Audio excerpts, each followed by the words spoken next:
Alright, so we are doing from here. ठीक है. तो देखो, Indian farmers are not satisfied with the terminator seed technology as it increases the growth of such plants that are not capable of producing germinable seeds. ठीक है. Terminator seed technology से क्या करते हो? कोई सीड ले आओगे जिसमें टर्मिनेटर सीड टेक्नोलॉजी होती है, तो उससे सिर्फ आप एक या दो बार निकाल सकते हो. फिर जो पौधा निकलेगा उससे, उसके फल से जो बीज निकलेगा वो स्टराइल होगा, ताकि वो दोबारा मिट्टी में गाड़ के तुम इसको कंटिन्यूस प्रोसेस साइकिल के तरह इस्तेमाल ना कर सको, एंड तुम्हें बार बार बीज खरीदना पड़े जिससे कि कॉर्पोरेट्स को फ़ायदा हो. तो that is the terminator seed technology. तो growth of such plants that are not capable of producing germinable seeds, that is the drawback. And they yield seeds that are sterile for the next generation. ठीक है. Then Ingo Potrykus plus Peter, ये कौन है? ये दो genes हैं daffodil के, and one gene of Erwinia inserted to the genome of rice to create golden rice. तो इस पर सवाल बन सकता है बहुत, अगर कठिन पेपर बनाना हो, कि इंगो पोट्रिकस एक जीन का नाम है, इंगो पोट्रिकस, और एक एर्निमियस क्या नाम है, sorry, Peter. Ingo Potrykus plus Peter, I think two genes of daffodil and one gene of erwinia. Two genes of daffodil and one gene of erwinia inserted into the genome of rice to get the golden rice. I think these are the name of the persons who discovered these two genes of daffodil and one gene of erwinia. Let's find out. Who was Ingo Potricus and Peter? So let's ask Google. Okay, who were and Peter? So what is that? What was that? By the way, golden rice. Okay, let's copy that and paste it here. So it seems that there may be some conclusions or a mix-up in the names you have mentioned. I couldn't find any prominent figures named Ingo Potricus or Peter Golden Rice in history, science, or other relevant fields. However, golden rice is a well-known genetically modified rice variety developed to combat vitamin A deficiency. ठीक है. Two notable scientists associated with the creation of golden rice are Ingo Potricus and the other one was Peter Bear, right? So that's what I've written over there. So these were the name of the scientists, and so two genes of daffodil were taken and one gene of erwinia. What was the name? Erwinia, right? So they were inserted into the genome of rice to produce golden rice, which is used to prevent the vitamin A deficiency, which causes I think night blindness.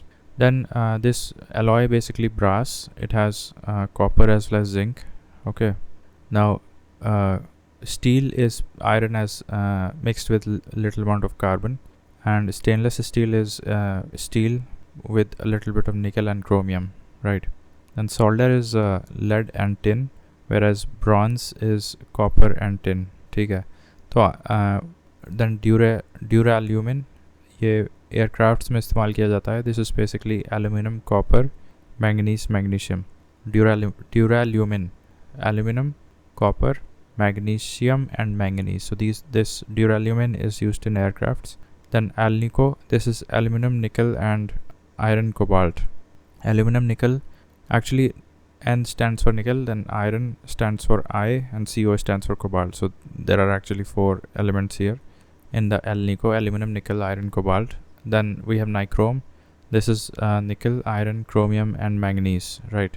Then 10 carats basically means 2 grams, and 1 carat is 1/24th of itself. Usually to make jewelry, some metals like copper or silver are mixed because pure gold is too soft. So 1 carat is 1/24th of itself, right? Either you can look at it this way, that 1 carat is 1/24th of itself, or you can remember in absolute quantity 10 carats as 2 grams, right? 10 carats is 2 grams usually. Okay. Then sterling silver is different. Like we have 93% pure silver plus 7% copper, right? So there's a little bit of copper in sterling silver, and then we have silver bromide that is used in photography. And stainless steel components, iron उसमें सबसे ज़्यादा होता है, फिर chromium मिलाते हैं, और manganese मिलाते हैं, कार्बन मिलाते हैं, और सबसे कम निकल मिलाते हैं, राइट? तो यहाँ ऊपर मैंने लिखा तो है कि स्टील कैसे बनता है. आयरन और कार्बन मिलाओगे तो पहले तो स्टील बनेगा, तो वो तो हमने ऊपर लिखा हुआ है. तो आयरन कार्बन तो इसमें कॉमन हो गया. फिर क्या मिलाओगे? निकल क्रोमियम मिलाओगे, और मैंगनीज भी थोड़ा मिलाते हैं, ठीक है, in the stainless steel. But the thing is that इसमें सबसे ज़्यादा आयरन होता है, उसके बाद क्रोमियम होता है, फिर मैंगनीज होता है, ठीक है. तो iron, chromium, manganese and then comes carbon and lastly nickel. तो iron, chromium, manganese, iron, chromium, manganese, carbon and nickel. ठीक है. So these are the components of stainless steel. Now I'm going to do this table once again. So Terminator seed technology हम लोग पढ़े. Ingo Potrykus and Peter, these were the two scientists who actually discovered golden rice by mixing two genes of daffodil and one gene of erwinia into the genome of rice to make golden rice. So it became fortified with vitamin A. Then brass की बात करें तो it is I think zinc and copper, right? So brass is nothing but copper and zinc, and bronze is copper and tin. Okay, so bronze is, where is this? Copper and tin is bronze, whereas brass is copper and zinc. ठीक है, copper and zinc. All right. Then if we talk of the steel, so iron और carbon मिलके बनाते हैं. Then stainless steel में और क्या मिलाते हैं हम लोग? मैंगनीज, निकल एंड क्रोमियम. कितनी क्वांटिटी में होता है वो हम नीचे बता देंगे. Then solder is I think lead and tin and lead. Okay, that is solder. That is tin and lead. Then bronze is, I told you, it is copper plus zinc. Sorry, copper plus tin. Copper plus zinc तो brass होता है. फिर ड्यूराल्यूमिन मैंने बताया, ये aircrafts में use होता है. इसमें एल्यूमिनियम होता है, कॉपर होता है, मैंगनीज और मैग्नीशियम दोनों होता है. तो एल्यूमिनियम, कॉपर, मैग्नीशियम और मैग्नीस, ये चार मिलते हैं तो तुम्हारा ड्यूराल्यूमिन होता है, और ये एयरक्राफ्ट्स में इस्तेमाल करते हैं. दैन एल्निको की बात करें तो aluminium, nickel, iron and cobalt. Then nichrome की बात करें, again this is nickel, chromium, iron, manganese, right. So basically nichrome, अब इसमें क्या है, इसमें कार्बन डाल दोगे तो तुम्हारा स्टेनलेस स्टील बन जाएगा, है ना. वही चीज़ है. तो कार्बन, इसमें से स्टेनलेस स्टील में से कार्बन हटा दो तो तुम्हारा नाइक्रोम हो जाता है. नाइक्रोम, ठीक है. Iron, manganese, nickel, chromium. 10 carats 2 gram के रूप में याद कर लो, या 1 carat equals to 1/24 of itself, इस तरह से याद कर लो. दैन स्टर्लिंग सिल्वर में 93% सिल्वर होता है एंड 7% कॉपर होता है. सिल्वर ब्रोमाइड फोटोग्राफी में यूज़ होता है. स्टेनलेस स्टील में क्या कंपोनेंट्स होते हैं, तो सबसे ज़्यादा आयरन होता है. फिर तुम्हारा आयरन के बाद क्रोमियम होता है, ठीक है. क्रोमियम, आयरन, क्रोमियम, फिर आता है मैंगनीज, और फिर आता है कार्बन, और लास्ट में आता है निकल. अब इसमें से कार्बन अगर हटा दोगे तो तुम्हारा नाइक्रोम बन जाएगा, राइट. उसके बाद है ये amount of copper in different alloys. अब अभी मैंने बताया था कि ब्रास और ब्रॉन्ज थोड़े से सिमिलर हैं in the sense that copper plus zinc is brass and copper plus tin is bronze. और गन मेटल की बात करते हैं तो उसमें भी कॉपर लगता है, ठीक है. और जर्मन सिल्वर में भी copper, nickel plus I think copper, निकल और जिंक होता है जर्मन सिल्वर में, ठीक है. तो अब हम कॉपर को, किस में कितना कॉपर होता है, सिर्फ इस हिसाब से अगर अरेंज करें तो देखो ब्रॉन्ज में सबसे ज़्यादा कॉपर मिलेगा, उसके बाद गन मेटल में मिलेगा, उसके बाद ब्रास में मिलेगा, और लास्ट में जर्मन सिल्वर में मिलेगा. तो the order goes like bronze, gun metal, German silver, sorry bronze, फिर गन मेटल. तो मतलब ब्रॉन्ज और गन मेटल में सबसे ज़्यादा कॉपर मिलता है. ब्रॉन्ज दो करके तोड़ के याद करो, ठीक है. ब्रॉन्ज में बहुत ज़्यादा कॉपर रहेगा, फिर गन मेटल में रहेगा कॉपर, फिर कहीं तीसरे नंबर पे आएगा तुम्हारा दैट इज़ ब्रास, और फिर लास्ट में जर्मन सिल्वर आएगा कॉपर की परसेंटेज अमाउंट के हिसाब से अगर अरेंज करें. Then in case of rusting weight of iron actually increases, ठीक है. This is also an important question. Then how galvanising works. अभी ऊपर सोल्डर तो हमने पढ़ा था, टिन और लेड से बनता है ये सोल्डर, बट अब गैल्वेनाइजेशन क्या होता है. Protective layer of zinc is applied on iron और steel. Zinc transfer its electrons and oxidises more quickly than the underlying iron, preventing ferrous metals from rusting until zinc has exhausted its free electrons capacity. While amalgam is blending a metal, usually zinc with mercury. तो the zinc पे mercury पोत दो तुम ऊपर से, तो what will be that called? That will be called as amalgamation. Whereas अगर iron के ऊपर तुम zinc चढ़ा दो तो that will be called as galvanization, ठीक है. तो वही चीज़ है, मैंने आपको बताया था कि अगर कोई भी सब्सटेंस इलेक्ट्रॉन लूज़ करता है तो क्या बोलते हैं हम लोग, ऑक्सीडेशन. तो अगर iron has a tendency to lose its electron and oxidise and then and rust. ठीक है, तो भाई रस्टिंग क्या होता है? Rusting of iron is an oxidative process और रिडक्शन प्रोसेस। देखो, rusting of iron is oxidative process. What does ChatGPT say? Yes, the rusting of iron is an oxidative process. It involves the reaction of iron with oxygen in the presence of moisture, water, or humidity to form iron oxides. The process is a type of oxidation reduction redox reaction where iron undergoes oxidation and oxygen is reduced. ठीक है, तो वही चीज़ है, iron is oxidized basically. ठीक है, where iron undergoes oxidation, इसका मतलब iron loses it's electrons. तो वही चीज़ मैं यहाँ बोल रहा हूँ, in order to prevent that आप आयरन के ऊपर जिंक की कोटिंग चढ़ा देते हो, तो गैल्वेनाइज कर देते हो, तो zinc starts losing electrons and thereby protects the underlying iron from getting rusted. ठीक है, वही चीज़ अमलगम में करते हैं। अब जिंक को भी अगर प्रोटेक्ट करना है तो उसके ऊपर तुम मरकरी की कोटिंग चढ़ा दो तो अमलगमेशन हो जाता है, दैट इज़। ठीक है, देन अब ये क्या है, tin is coated on brass utensils. Brass मैंने बताया था, ब्रास मैंने क्या बताया था कि जिसमें कॉपर होता है और जिंक होता है। अच्छा, अब कॉपर की संख्या के हिसाब से अगर हम लोग कुछ एलॉयज़ को अरेंज करें तो सबसे ज़्यादा कॉपर किस में मिलेगा तुम्हें? सबसे ज़्यादा तुम्हें कॉपर मिलेगा ब्रास में, उसके बाद तुम्हें मिलेगा गन मेटल में। गलत, सबसे ज़्यादा कॉपर तुम्हें मिलेगा ब्रॉन्ज़ में, उसके बाद गन मेटल में, उसके बाद ब्रास में और लास्ट में जर्मन सिल्वर में। अगर तुम्हें सिर्फ ये चार को अरेंज करना है on the basis of how much copper is present in each alloy, तो फिर सबसे ज़्यादा कॉपर किस में है? ब्रॉन्ज़ में है, उसके बाद गन मेटल में है, उसके बाद ब्रास में एंड लास्टली जर्मन सिल्वर में है। ठीक है, फिर हमने अमलगम और गैल्वेनाइजेशन देखा। अब एनोडाइजेशन क्या होता है? अब फिर ये भी बताया था कि कई बार ब्रास जो होता है ना, तो ब्रास के ऊपर हम लोग टिन की कोटिंग करते हैं।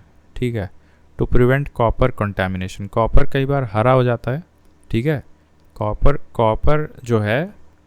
जो होता है ना, कॉपर कंटामिनेशन होने का मतलब कॉपर कई बार हरा नहीं हो जाता है या काला हो जाता है, तो दैट इज़ कॉपर कंटामिनेशन। तो वो क्यों होता है? तो अब सिर्फ कॉपर थोड़ा होगा नहीं, तुम बेसिकली ब्रास के तांबे के बर्तन हम लोग किचन में इस्तेमाल करते हैं तो ब्रास के इक्विपमेंट्स जो हम लोग इस्तेमाल करते हैं ब्रास के, तो brass means what? Copper and zinc. तो उसमें जो कॉपर है वो कंटामिनेट ना हो, इसलिए ब्रास यूटेंसिल पे हम लोग टिन की कोटिंग करते हैं, टिन की, to prevent copper contamination. Similarly anodisation involves coating of aluminium oxide. ये सीधा सवाल रखा हुआ है, आ जाएगा। एनोडाइजेशन में तुम एल्यूमिनियम की कोटिंग करते हैं। ठीक है, एल्यूमिनियम ऑक्साइड की। Now properties of non metals की कुछ प्रॉपर्टी बता दें कि ये बहुत पहले तो कुछ एग्जांपल रख लो, क्योंकि आमतौर पे ये सब डेफिनेशन बताने थोड़ी लग जाओगे। कोई पूछेगा नॉन मेटल्स बताना क्या होते हैं, तो तुम ये थोड़ी बताओगे हाई इलेक्ट्रोनेगेटिविटी होती है या हाई आयोनाइजेशन एनर्जी होती है, that means to gain affinity to gain electron easily. तो हाई इलेक्ट्रोनेगेटिविटी होती है एंड हाई आयोनाइजेशन एनर्जी होती है। ठीक है, तुम पहले तो ये बताओगे कि हाँ भाई ब्रोमीन होता है या लिक्विड के फॉर्म में आयोडीन होता है, और क्या होता है? सेलेनियम भी होता है, क्या? Non metal. ठीक है, ब्रोमीन हो गया, आयोडीन हो गया। ठीक है, ये सब क्या है? नॉन मेटल्स हैं। देन फॉस्फोरस, कार्बन हो गया, सल्फ़र हो गया। ठीक है, तो ये हैं नॉन मेटल्स। अभी मैंने पिछले लेक्चर में एल्कलाइन अर्थ मेटल्स जो ग्रुप 2A में आते हैं उनके कुछ एग्जांपल्स बताए थे, calcium, magnesium, barium, beryllium, strontium. ठीक है, वैसे ही ये रट लो कि ये क्या हैं? ये हैं तुम्हारे नॉन मेटल्स। और नॉन मेटल्स में दो प्रॉपर्टीज़ याद करो। पहली प्रॉपर्टी है कि high electronegativity of itself and high ionization potential towards others. That is जब वो दूसरे से रिएक्ट करेंगे तो उनको बेसिकली उनके इलेक्ट्रॉन्स छीन लेंगे। ठीक है, तो उनके इलेक्ट्रॉन्स ले लेंगे, तो that means high ionisation energy. तो कुछ एग्जांपल बताओ। तो ब्रोमीन हो गया, आयोडीन हो गया। ब्रोमीन तो ब्रोमीन क्या है? लिक्विड में है। ठीक है, लिक्विड नॉन मेटल का एग्जांपल बहुत फेमस है ब्रोमीन। ठीक है, आयोडीन ये सॉलिड नॉन मेटल है। Selenium is also an example of solid non metal. ठीक है, गैसेस में भी नॉन मेटल्स होते हैं, सॉरी नॉट गैसेस, लिक्विड में bromine is a liquid non metal and solid के रूप में आयोडीन और सेलेनियम है, सल्फ़र, फॉस्फोरस एंड कार्बन. सो ठीक है, देखो एक यहाँ निमोनिक बन गया मेरा मजाक में. देखो मैं क्या लिख रहा हूँ, यहाँ देखो क्या लिख रहा हूँ, सॉलिड नॉन मेटल्स. ठीक है, क्या लिखा मैंने, फॉस्फोरस, कार्बन एंड सल्फ़र. ठीक है, समझ में आ गया. तो ये क्या है PCS, phosphorus, carbon and sulphur. These are examples of solid non metals. While इसके अलावा दो और होते हैं, आयोडीन और सेलेनियम भी सॉलिड नॉन मेटल्स होते हैं. फिर ब्रोमीन होता है लिक्विड नॉन मेटल. ठीक है, क्लियर है. एनोडाइजेशन मतलब कोटिंग ऑफ एल्यूमिनियम ऑक्साइड. अब देखो कार्बन जो होता है ना, इसके 3 एलोट्रॉप्स होते हैं, सबको पता है. ग्रेफाइट होता है, डायमंड होता है और बकमिंस्टर फुलरीन होता है. ये सारे क्या हैं, कार्बन के एलोट्रॉप्स हैं. देन ग्रेफाइट का पुराना नाम क्या था, plumbago, the stick that left a mark. So plumbago means lead ore. तभी लेड का जो बेसिकली सिंबल होता है PB. ठीक है, तो प्लम्बागो मीन्स लेड ओर. और graphite which is an allotrope of carbon, उसका पुराना नाम क्या है, प्लम्बागो. ठीक है. नाउ ग्रेफाइट का हेक्सागोनल स्ट्रक्चर होता है, जैसा बेंजीन का होता है ना, वैसे ही ग्रेफाइट का स्ट्रक्चर होता है. Now graphite turns into diamond under pressure. ठीक है, graphite turns into diamond under pressure. अब ये ग्रेफाइट जो होता है ये लेड पेंसिल्स में इस्तेमाल किया जाता है. देन ग्रेफाइट, इसीलिए देखो लेड मतलब PB. ठीक है, प्लम्बागो मीन्स लेड ओर. ठीक है, तो अब graphite is also used as dry lubricant. तो graphite is also used as dry lubricant. ठीक है, ड्राई ल्यूब्रिकेंट के भी रूप में इसको इस्तेमाल किया जाता है, ग्रेफाइट को जो कि लेड पेंसिल में होती है. अब इसको प्रेशर दोगे तो डायमंड में बदल जाएगा. स्ट्रक्चर ऑफ डायमंड, ये diamond cubic, its small particles are embedded in saw blades to cut. अच्छा, तो जैसे डायमंड जो होता है ना, छोटे छोटे डायमंड के टुकड़े सॉ ब्लेड्स में लगा देते हैं, because diamond is the hardest particle. तो फिर वो सामने वाले जिससे भी लड़ेगा वो काट देगा. फिर डायमंड क्या होता है, डायमंड की बहुत हाई रिफ्रैक्टिव इंडेक्स होती है और हाई थर्मल कंडक्टिविटी होती है. ठीक है, अब देखो डायमंड और ग्रेफाइट की कंडक्टिविटी पूछ लेना AI से. अभी let's move on for the meanwhile. Similar to diamond ये एक है hydrofluoric acid, that is also use to cut glass. Hydrofluoric forms soluble silicates. So HF forms soluble silicates with HF, hence HF is not kept in glass pots. अच्छा, तो वो react कर जाएगा HF, hydrofluoric acid. It is not kept in glass pots because it forms. अब glass क्या होता है, glass तो सिलिकेट से बनता है, तो सिलिकेट से घुल जाएगा basically, because HF forms soluble silicates. Now इसीलिए हाइड्रोफ्लोरिक एसिड को तुम ग्लास में नहीं रखते हो. Then diamond is a poor conductor of electricity but conducts heat. This is something that has been troubling me for a very long time. Let's ask AI once and for all कि diamond की बात करें तो conducts electricity और and comma heat or not. So let's see what the AI is saying. So diamond does not conduct electricity but it is an excellent conductor of heat. ठीक है, ये clear हो गया कि diamond, in summary, electricity diamond does not conduct and heat diamond conducts. ठीक है. Now what about graphite? So as far as graphite is concerned, electrical conductivity, graphite is a good conductor of electricity. अब देखो ये उल्टा हो गया. And thermal conductivity, graphite is also a good conductor of heat along the layers. तो summary में क्या लिखोगे, graphite is a good conductor of electricity and graphite is a good conductor especially along the layers heat. तो ये clear हो गया कि graphite conducts everything whereas diamond conducts only heat but not electricity. Clear है. अब ये भी बता दिए कि diamond has a high refractive index and high thermal conductivity. ठीक है. देन C60 क्या होता है, ये बकमिंस्टर फुलरीन होता है. इन इट्स ट्यूबुलर, अब ये सर्कुलर फॉर्म में है तो बकमिंस्टर फुलरीन हो गया, लेकिन इसका एक ट्यूबुलर फॉर्म होता है, उसको हम नैनो ट्यूब बोलते हैं या ग्राफीन भी बोलते हैं. और ग्राफीन तो सब कुछ मतलब कंडक्ट करता है जस्ट लाइक ग्रेफाइट. तो ये भी पूछ लो, what about graphene. So what about graphene. So graphene is an excellent conductor of electricity. It consists of a single layer of carbon atoms arranged in a two-dimensional honeycomb lattice. Then thermal graphene is also an outstanding conductor of heat. So summary ये है कि graphene is an excellent conductor of electricity and also heat. ठीक है, काफ़ी अच्छी conductivity है. तो odd one out क्या हो गया? देखो ग्रेफाइट भी कंडक्ट कर रहा है सब कुछ, ग्राफीन भी सब कुछ कंडक्ट कर रहा है, बट डायमंड की बात करें तो वो सिर्फ हीट कर पा रहा है, इलेक्ट्रिसिटी कंडक्ट नहीं कर पाता है. यही मैं कहने चाह रहा हूँ. ठीक है, अब इसके बाद ग्राफीन की बात करें तो इट रिजेंबल्स लाइक, नहीं, बकमिंस्टर फुलरीन की बात करें तो it resembles like a soccer ball made of 20 hexagons और 12 पेंटागन्स. तो ये सॉकर बॉल याद रखो. और यहाँ पे मैंने स्टार्टिंग में एक चीज़ बताई थी जो हेक्सागन शेप का था, दैट इज़ ग्रेफाइट. ठीक है, तो अब यहाँ 20 हेक्सागन जोड़ दिया है, बेसिकली 20 ग्रेफाइट को जोड़ दिया है. तो ठीक है, C60 है तुम्हारा, C60 है इसका बकमिंस्टर फुलरीन. तो that can be said as 20 hexagons या फिर 12 पेंटागन्स. ये याद कर लो बस. It is used in targeted drug delivery in the body, that is fullerene या नैनो ट्यूब वगैरह. Nobel prize for fullerene went to Harold W. Kroto. अब ये फुलरीन डिस्कवर करने के, देखो नैनो के लिए अलग नोबेल मिला है, इसके लिए अलग मिला है. तो फुलरीन के लिए किसको मिला है? Harold W. Kroto, Robert Curl and Richard Smalley. तो Kroto, Curl and Smalley, surname अगर याद करो तो क्रोटो, कर्ल एंड स्मॉली, इन 3 लोगों को फुलरीन बनाने के लिए नोबेल प्राइज़ मिला था. ग्राफीन के लिए किसको मिला था? कोस्तिया एंड आंद्रे को. ठीक है, ग्राफीन के लिए मिला था. Now graphene is the strongest, almost transparent, so dense that smallest gas molecules cannot pass through it. It is used in computer chips, communication devices and touch screens. मतलब देखो ये क्या, कितना अनोखा मटेरियल ग्राफीन. बहुत स्ट्रॉन्ग है, almost transparent भी है और बहुत डेंस है. इतना डेंस है कि इसके आसपास मतलब स्मॉलेस्ट गैस मॉलिक्यूल भी पास नहीं हो सकता.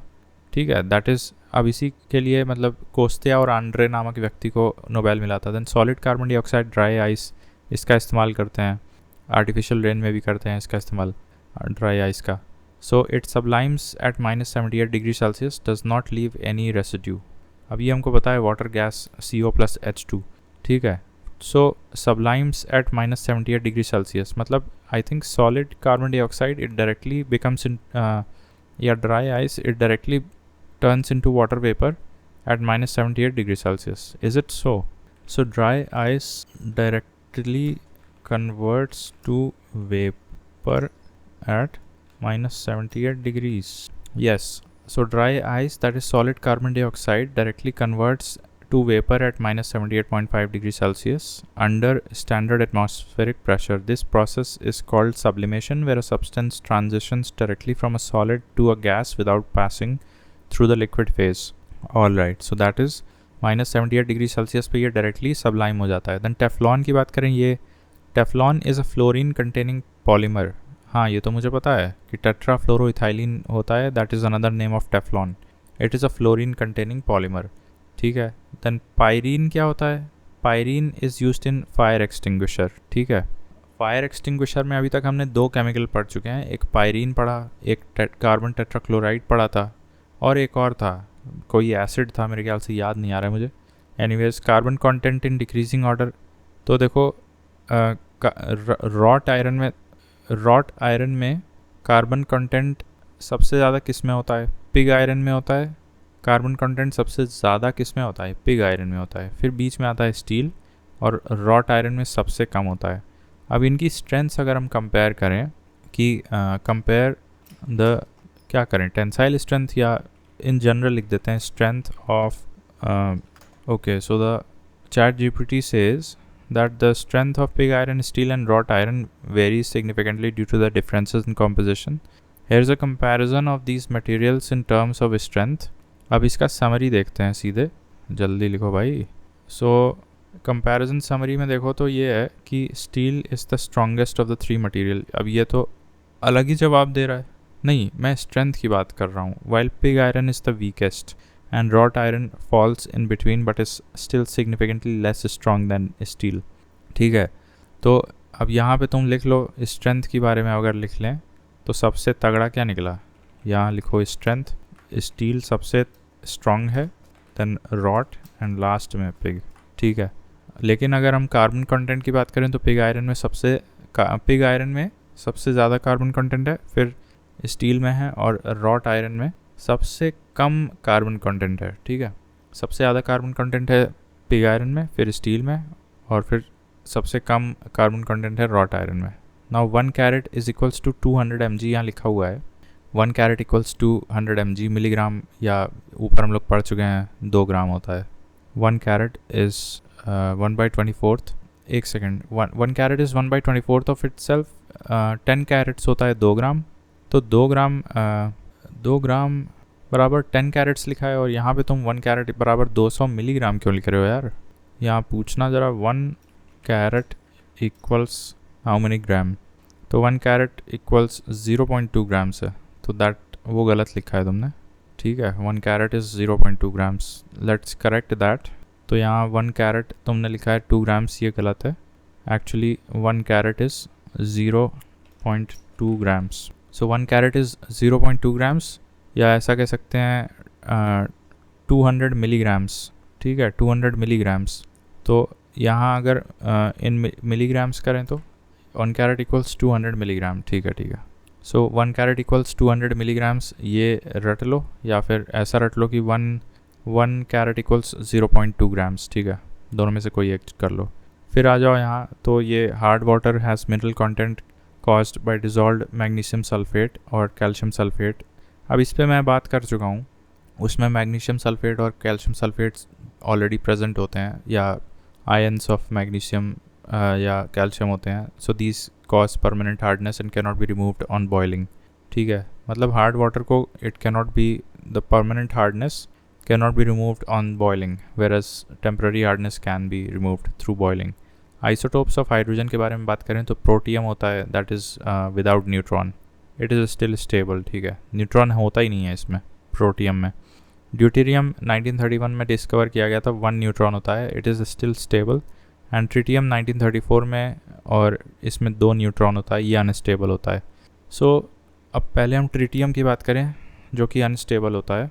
Tritium is unstable, it was produced by Rutherford, Harteck and Oliphant. ठीक है, Rutherford, Harteck and Oliphant in 1934. It is unstable, it has 2 neutrons. Deuterium में 1 न्यूट्रॉन होता है, ट्रिटियम में 2 न्यूट्रॉन होता है। सो deuterium was discovered in 1934 and it was discovered by Harold C. Urey, right, जिनके शिष्य थे मिलर, जिन्होंने 1953 में ओपरॉन हल्डाने थ्योरी का एक कंट्रोल एक्सपेरिमेंट किया था about the origin of universe. Anyways, so Brickwedde and Murphy and Harold Urey. तो Harold Urey, Murphy and Brickwedde, इन्होंने ड्यूटेरियम की खोज की थी 1931 में, नॉट इन 1934। इन लोग को नोबेल मिला था 1934 में। ठीक है, और किसको नोबेल मिला था? सो आई थिंक ग्राफीन के लिए कोस्तिया और आंड्रे को मिला था, वेरस इस फुलरीन के लिए क्रोटो को मिला था, कर्ल को मिला था, और स्मॉली को मिला था। क्रोटो, कर्ल और स्मॉली को मिला था बेसिकली फुलरीन के लिए। और यहाँ हम बात कर रहे हैं नोबेल की, तो for deuterium that was discovered in 1931, उसके लिए नोबेल किसको मिला था? Brickwedde Murphy and Harold C Urey. Tritium के लिए नाम इम्पॉर्टेंट नहीं है, बस ये याद रखो उसमें 2 न्यूट्रॉन्स होते हैं and it is unstable. Then protium की बात करें, it has 1 neutron and it is stable. So these are the isotopes of hydrogen. ऊपर हमने पढ़ा था एलोट्रॉप्स ऑफ कार्बन। ठीक है, अब ड्यूटेरियम की बात करें, it is insoluble in water, then it is colourless, odorless and tasteless. It is prepared by the electrolysis of heavy water, and heavy water is used as neutron moderators in the atomic reactors. तो moderator के रूप में इस्तेमाल करते हैं हम लोग heavy water in the atomic reactors. Heavy water inhibits growth of plants by stopping seed germination. तो plants के लिए नुकसानदायक है, seed germination रोक देता है ये heavy water. And the first heavy water plant was made in 1962 in India in Nangal. First heavy water plant. heavy water क्या होता है? D2O. उसके हाइड्रोलिसिस से हमको क्या मिलता है? ड्यूटेरियम. ठीक है, that is insoluble in water. Other heavy water plants are located in Manuguru, that is in Telangana, Tuticorin, Kota, Hazira and Baroda. तो पहला तुम्हारा तो नंगल में बना था 1962 में, और भी हैं कोटा, हज़ीरा और बरोडा में, और मनुगुरु तेलंगाना और ट्यूटिकोरिन, यहाँ पे 5 जगह हैं तुम्हारे हैवी वाटर प्लांट्स हैं. Soft water only cation is sodium and it gives froth easily. और हार्ड वाटर मैंने बताया था कि आयंस ऑफ कैल्शियम मैग्नीशियम वगैरह होते हैं. Contains different types of salts dissolved in it. Hardness depends on the solubility of minerals like calcium magnesium etcetera. ठीक है, तो सॉफ्ट वाटर में केवल सोडियम के कैटायंस होते हैं, जबकि हार्ड वाटर में कई प्रकार के होते हैं, कैल्शियम मैग्नीशियम इवन सोडियम. ठीक है, बट द पॉइंट इज अगर सिर्फ सोडियम के होंगे तभी सॉफ्ट वाटर होगा. Then soap is soluble sodium salt stearic acid. ठीक है, it is soluble sodium salt. मैंने बताया था हाइड्रोफ्लोरिक एसिड को ग्लास में नहीं रखते because it forms soluble silicates. Then rainwater is naturally soft. Then H2O2, this is hydrogen peroxide discovered by Louis Jackie in 1818. So H2O2 is pale blue green liquid. Pale blue green liquid है ये, pale blue green liquid है. जैकी ने इसका discovery किया था. Slightly more viscous than water. ठीक है, slightly more viscous than water, and then boiling point is 150 and freezing point is minus 0.4 degree Celsius. Wow, this is very good. Hydrogen peroxide का बहुत use होता है, antiseptic में होता है, bleaching agent में होता है. ठीक है, then germicide, preservation of wine and milk होता है. Preservation of wine and milk, हाँ, प्रिजर्वेटिव्स के रूप में भी इस्तेमाल करते हैं हाइड्रोजन पेरोक्साइड, वाइन और milk. Also used in fuel oxidiser. ठीक है, then heavy water as a molecular weight of 20 compare to 18 of normal water. In normal water weight of hydrogen is 11.11% by weight. तो normal water में weight of hydrogen लगभग 11/11 मतलब 11.11% होता है. I think that is 1/9. तो 1/9 वजन होता है हाइड्रोजन का इन नॉर्मल वाटर. लेकिन अगर हैवी वाटर की बात करें तो उसमें मॉलिक्यूलर वेट ऑफ 20 होता है. Molecular weight of 20 compare to 18 of normal water. भाई atomic weight of oxygen is 16 and 2 हो गया तुम्हारा हाइड्रोजन का, तो 16 और 2 18. नॉर्मल वाटर का होता है, तो हैवी वाटर का तुम्हारा 18 होता है. नॉर्मल वाटर में hydrogen is by weight 1/9, that is 11.11% by weight. ठीक है, okay. Then rain water is the purest form of water. Water is good solvent of ionic salts because it is high dipole moment. Normally pure water and salty water are mixed, then water moves towards salty side. मतलब कम concentration से ज़्यादा की तरफ जाना is called osmosis. But if a pressure higher than osmotic pressure is exerted from salty side, then that is the concept applied in RO. Hydrogen gas is passed through vegetable oils at 8 to 10 atmospheric pressure. मतलब बहुत high pressure पे hydrogen gas is passed through the vegetable oils at very high pressure in presence of nickel powder as catalyst. This makes वनस्पति घी. तो वनस्पति घी बनाते समय निकल as a catalyst इस्तेमाल किया जाता है. Can you imagine that? Nickel, can you imagine. Then sulphur, ये इसका येलो कलर होता है, जबकि पेल ब्लू ग्रीन कलर होता है हाइड्रोजन पेरोक्साइड का. So sulphur is also known as brimstone और burning stone. It is used in matches. अब matches, fungicides, insecticides used in manufacturing of sulphuric acid which is the main component of phosphate और sulphate fertilisers. ठीक है, तो sulphuric acid which is the main component of phosphate or sulfate fertilizers. SO2 used as refrigerants, preservative, reducing agent as it decolorizes substance in presence of water. तो SO2 क्या होता है? Refrigerant, preservative भी use किया जाता है, reducing agent भी, और it decolorizes substances in the presence of water. An excellent electrical insulator but a potent greenhouse gas is SF6. तो SF6 के बारे में सब लोग जानते हैं कि it is as per the IPCC it is the most potent green house gas. But ये बहुत कम लोग जानते होंगे कि it is an electrical insulator. It is also used as inert gas for insulated glazing Windows.